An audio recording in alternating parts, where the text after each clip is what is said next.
After school, Peter worked as a tractor driver for several years. But soon, following the example of his friends, he left for the city for the good life. In the city, the young man soon became disillusioned with city employers, who exploited working people and did not want to take any responsibility for them. Having suffered a work injury, Peter received a small compensation and decided to return to his native village and work there, among familiar and friendly people. But he had been lucky enough to meet his love in the city. When he was undergoing rehabilitation, he met the pretty nurse Jennifer and became so close to her that he asked her to marry him. Jennifer had grown up in an orphanage. Her birth had been traumatic and caused injury to Jennifer. Because of this, her mother had abandoned her. Of course, Jennifer grew up healthy, but she always had a slight limp. Since she had no relatives, Jennifer immediately agreed to leave the city life and go with her beloved to the countryside. Peter's mother, Helen, was delighted with the young couple's arrival, and she took a great liking to her future daughter-in-law. Jennifer was meek, kind, responsive, and never sat idle. Helen looked at Jennifer and rejoiced. More than once, she told her son that he was very lucky to have her as a bride, and Peter didn't argue. Peter had no father. His grandfather had taught him his masculine qualities, but now he had another pillar in his life, his beloved, who trusted him and dared to leave everything for the sake of a life with him. News of the young couple's arrival quickly spread through the village, and the most notorious gossiper, the curious Susan, decided to personally visit Helen and find out the details. "Well, how is life here? How's your future daughter-in-law? Probably jaunty and sassy all the time. I heard that she was from an orphanage. She most likely has no family values." Susan inundated Helen with questions, hoping to find out any unpleasant details. "How dare you? My daughter-in-law is just golden. She's like a daughter to me. We live soul to soul, and she respects my son, and she's always affectionate and friendly." Susan was clearly dissatisfied. She made another attempt. "What about the job? Isn't she a nurse? Probably doesn't have a mind since she left the city so easily. God forbid I should get an appointment with her." Helen was unhappy with the way Susan spoke about Jennifer, but she did not argue further because she realized that it was useless. It was impossible to explain anything to people like Susan. They would understand in their own way anyway. Jennifer quickly got used to her new family, and in the village, the locals began to greet her when they met. At home, Peter felt free again. He began to work as a tractor driver on the farm and bring money into the home. Jennifer got a job as a nurse in a medical office. The young people lived in peace and harmony. They never quarreled and were preparing for their wedding. Everyone in the village saw that the young couple were in love and would become faithful and reliable spouses, so they always greeted them with smiles and wished them happiness. Only Susan didn't agree, and often missed no opportunity to share her opinion with Helen.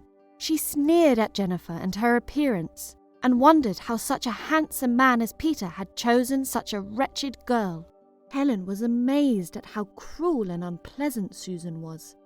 The woman judged people superficially, and once she had made her opinion, she never changed it. So it happened with Jennifer.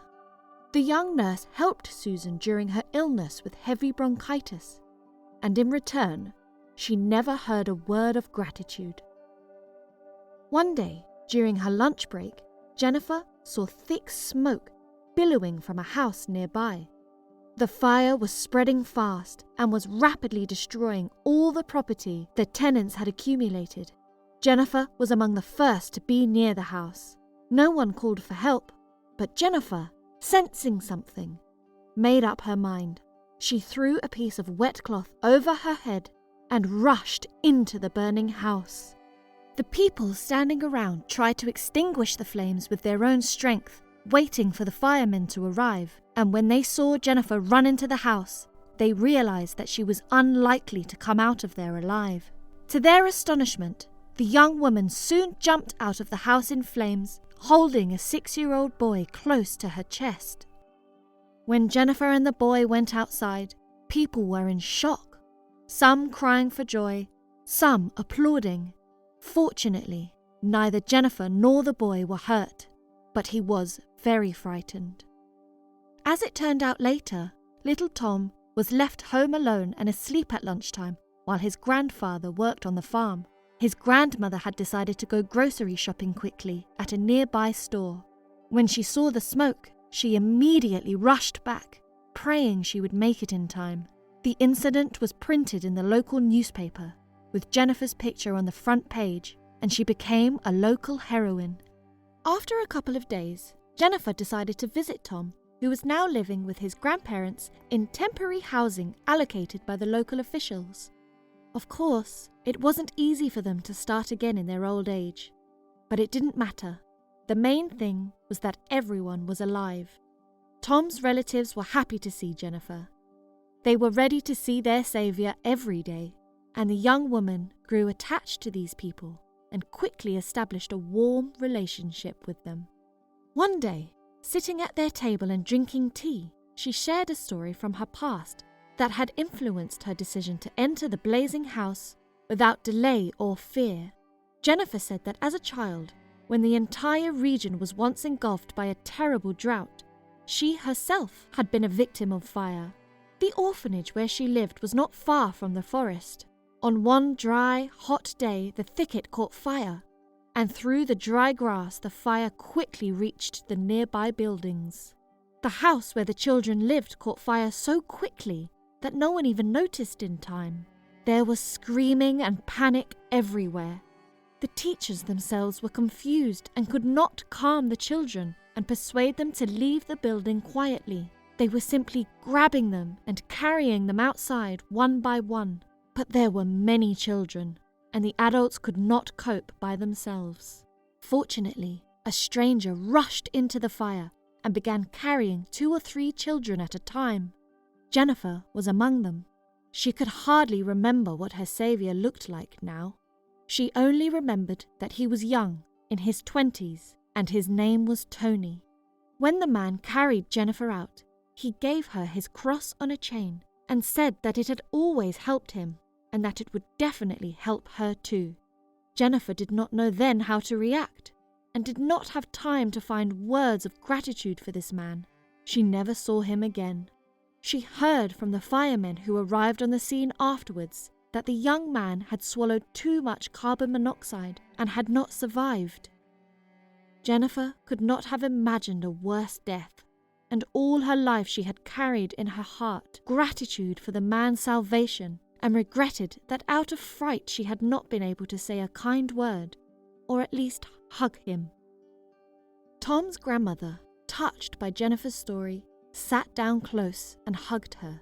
Meanwhile, the young woman wiped away the tears that were flooding her face and pulled out from under her turtleneck the very cross given to her by the young man. "Here, it's his gift," said Jennifer, sobbing. "My God, it can't be," cried Tom's grandmother, and with trembling hands she took the cross from Jennifer to have a closer look at it. Jennifer was frightened when she saw the woman turn pale, nod to her husband, and shake with sobs. "This is the cross of our son, Anthony," the grandfather explained, and his wrinkled eyes filled with tears. "It was our boy who carried you out of the fire." Jennifer was astonished to learn the truth. Through a twist of fate, she had rescued her rescuer's nephew from the fire, and thus was able to thank the man for his precious help and do her duty. Soon the whole village knew about the story that connected Jennifer and Anthony, and the young woman began to be treated with even greater respect. Many even believed that it had all happened for a reason, and that there was something special in the young woman beyond comprehension. A couple of months later, Peter and Jennifer were married.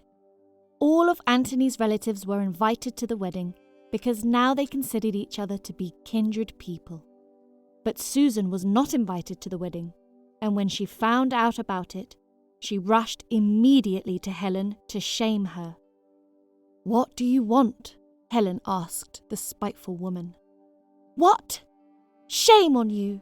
We have been friends for so many years. I always tell you everything first, and you do this to me?" shouted Susan out of anger and resentment. Helen calmly listened to her and, taking her aside so that the children did not hear their conversation, harshly told Susan everything she had long wanted. Helen warned her that she would not allow her to say any more nasty things about her sweet and dear Jennifer. She also threatened that if Susan did not stop, she would tell everyone about the mean nature of the gossiper. She remembered very well how Susan had flirted openly with the husband of their mutual friend, who had been away visiting her sick mother, how she had sprayed chemicals on the neighbour's front garden, and many other ugly things. Susan has not been in Helen's house since. Peter and Jennifer went on their honeymoon by the sea immediately after the wedding, and the main village gossiper, Susan, went around the village telling everyone what a wonderful daughter-in-law Helen had.